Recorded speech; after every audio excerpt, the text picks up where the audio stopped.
So despite yesterday's attack on Capitol Hill, in the end, American democracy prevailed. In the early hours of Thursday morning, and after months of contention, Congress confirmed President-elect Joe Biden's Electoral College victory.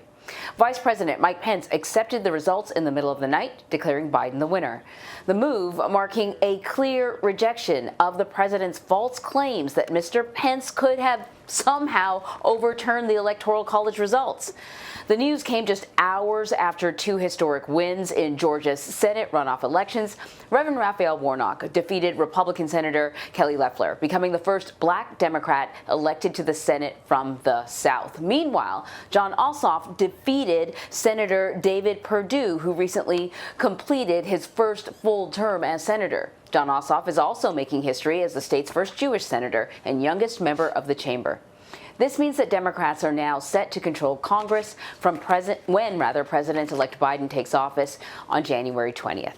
All right, so Nancy Cordes joins us now from Capitol Hill to break down all that we have seen over the last 24 hours or so. So we certainly want to get into what was happening behind the scenes while this assault was taking place in the Capitol. But I want to ask you about this other story in Georgia, which would have been, in a regular time, in another universe, the big story of the day, right? That Jon Ossoff defeated Senator Perdue, ensuring Democrats took control of the Senate. I want to ask you, while things were escalating, do we know whether or not the runoff elections in Georgia was having an impact on what we were seeing in the Capitol? I'm not sure, Anne-Marie, because I think that if you're talking about the unrest that came from the ellipse to the Capitol, with people storming in, that seemed to be somewhat pre-planned. You had planefuls of protesters who had come here, who were armed, who said that they were going to cause an insurrection, that they were going to break in.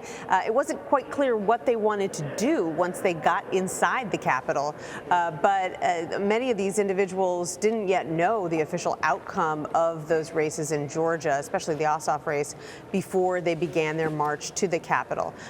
Whether it influenced the debate over accepting electoral results, I mean, I'm sure it was hanging over everything and creating even more tension.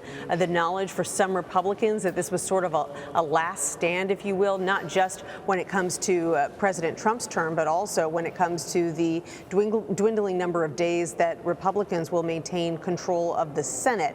But even if that had not happened, I think that the tension would have been quite high here on Capitol Hill, partly because President Trump himself had been building it up for weeks and had been placing so much pressure on Republican lawmakers and on his own vice president to do something that he felt that Mr. Pence could do to just throw out the results of the Electoral College, as if one individual in a democratic system has the ability to just overturn election results that he doesn't like. Nancy, so now with these victories in the Georgia runoffs, the balance of power in Washington is certainly shifting. But for now, Senate Majority Leader is still Mitch McConnell. What are you learning about the discussions, if any, that the Senate Majority Leader and other leaders in the Senate and even in the Congress may have had with what some have called craven politicians? Those are, to use some of the words that others are using right now.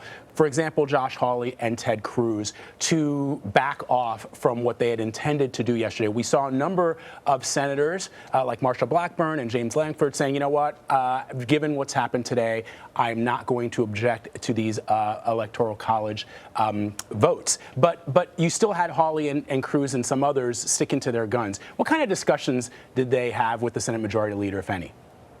Well, Vlad, I want you to picture this scenario, if you will, highly unusual. Yesterday, after all of these senators who were in the midst of a debate when the rioters broke in, they were all eventually escorted to safety, and they were held in a big room in the Hart Senate office building together for many hours. So they had plenty of time to talk this over with the full knowledge of what was going on in the halls of Congress, on Capitol Hill, the fact that people had been shot, people had been injured, and that this was all because President Trump insisted that the election had somehow been stolen from him. So yes, Republican leaders, Democratic leaders were able to just go up to these Republican senators face to face and say, I really think you ought to change course. I really think at this point, given the fact that you don't have any actual evidence of fraud, given the fact that this process to tabulate the Electoral College results is basically a formality. It's not really a forum to air your grievances about the electoral system. Why don't you just pack it up and go ahead and ratify the results?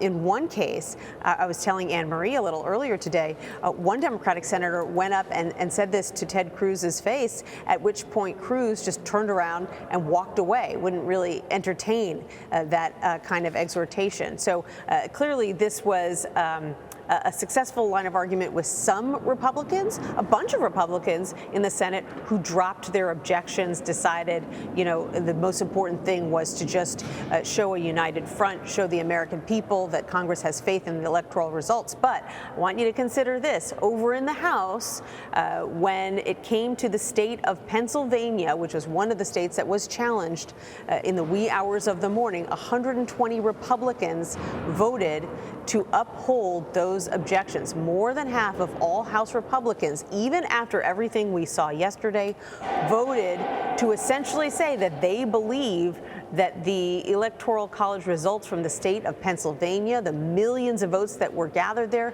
should be tossed out. Yeah, Congressman from Pennsylvania, Connor Lamb, a Democrat, was really upset about that. The speech that he made on the floor was very passionate, and there was a lot of sort of yelling back and forth that people would have missed because it happened, so early in the morning. And part of the reason why this whole thing dragged out to so early in the morning is because of these challenges to Arizona and to Pennsylvania in particular, Nancy. Yeah, I mean, what you didn't see was that Congressman Andy Harris, a Republican from Maryland, and Congressman Colin Allred, a Democrat from Texas, came so close to blows over this whole debate that they actually had to be separated by Capitol Police, according to reporters who were there watching all of this unfold in the wee hours of the morning. So you have some Republicans who are still very angry at the suggestion that they and their beliefs may have had anything to do with the violence that we saw yesterday. And then you've got other Republicans like Mike Gallagher of Wisconsin, who said on CBS this morning that, yes, he does believe that some of the things that members of the party have said have led to overexcited passions and have led to violence, and they need to change course. One of the really sort of jarring things that we've seen over the past 24 hours is we've seen these very moving speeches from very well-known Republicans, people like Mitch McConnell, people like Lindsey Graham, saying it's over. Joe Biden has won. Everybody needs to accept that. If you don't, that it really destroys the belief in our electoral system. But I think it's important to keep in mind that just a couple of weeks ago, Lindsey Graham was coming under incredible fire for calling Georgia's Secretary of State and urging him to go back and look at absentee ballots again, figure out if he could just throw them out.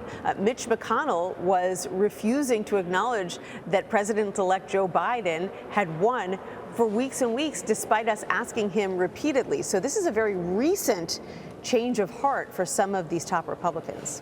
Nancy, can I just ask you, before we move on to talk about what the president's cabinets may be considering, just to perhaps dispel, you've been in the Capitol for a long time. There are some who are trying to equate what we saw yesterday to protests, for example, during the Kavanaugh hearings, or protests surrounding Obamacare. Just explain to our audience the procedure for an American citizen who wants to attend a Supreme Court hearing, a nomination hearing, or who wants to attend a hearing on health care, what it is that they're allowed to do and what it is that they're not allowed to do. I think people are sort of trying to show pictures on social media of people, protesting outside of Mitch McConnell's office or outside of some senator's office and trying to say it's what we saw yesterday, which it clearly is not the same. It is not the same, and I've seen many protests in my time covering Capitol Hill. First of all, I think one thing that's important to know is that there are always areas of the Capitol that are blocked to the public. So yes, there are parts of the Capitol where you can roam freely, generally in the office buildings for the House members and senators. But the Capitol building itself has extra layers of security. You can't just show up and walk around the Capitol on your own. If you do, you could get detained or arrested. Right now, because we are in the midst of a pandemic, the entire Capitol complex is locked down to visitors and has been for 10 months or so. That means the halls of Congress, that means the office buildings, that means the Capitol Visitor Center, nobody allowed in. So if you breach the walls and come into the Capitol, you are violating the rules of the U.S. Capitol. And I have to tell you, I have witnessed lots of protests over the years. I have witnessed people trying to go places they couldn't go.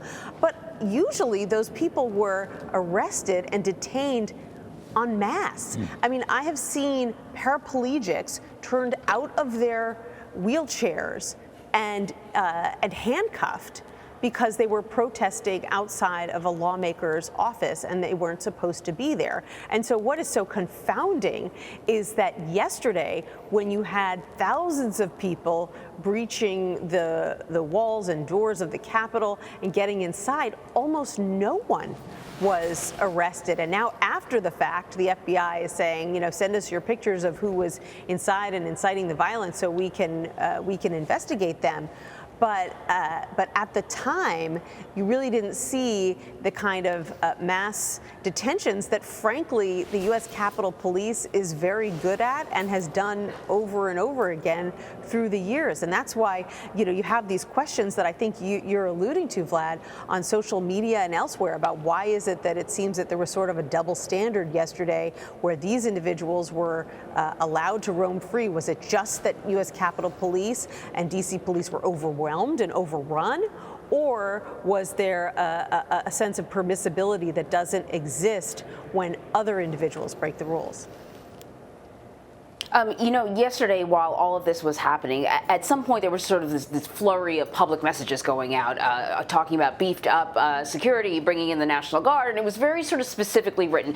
Vice President Pence has called the National Guard in, and there was kind of a clear, there was nothing to indicate that the president was involved in those conversations, and people started to wonder why these statements were being sort of delivered in this way. And now we're learning, CBS News is learning, that some of the president's own cabinet members have been whispering about whether or not to move forward with formal proceedings to invoke the 25th Amendment. This stuff is just mind-blowing to me. That would remove him from office before his term ends. We also heard some people calling for impeachment again. What are you hearing about these whispers in the hallways? This is a hot potato that I think most, if not all, Republican lawmakers are going to be reluctant to touch. And that is because some of these cabinet members, they're not up for re-election, but lawmakers are, and they know that the president is still extremely popular with his base. And I'm not sure that many Republican lawmakers are going to make the calculus that it is worth invoking the 25th Amendment to remove him from his post just 2 weeks before he is set to leave anyway, knowing the backlash that would cause among their own constituents. So, yes, given Margaret Brennan's excellent reporting, it is possible that they could have to deliberate on this whether they want to or not. But at this point, from my vantage point here at the U.S. Capitol, I've asked a lot of Republican leadership aides about this, and they have stayed completely mum. They don't want to touch it. They're watching to see what happens on the other end of Pennsylvania Avenue, but if they don't have to get involved, they won't. Nancy Cordes. Nancy, you and the rest of our congressional team were absolutely stellar yesterday. Thank you for being up early again today with us. I know you're going to be on pretty much for the rest of the day. We so appreciate it. And tell the rest of the team we thank them. I will, glad. Thank you so much.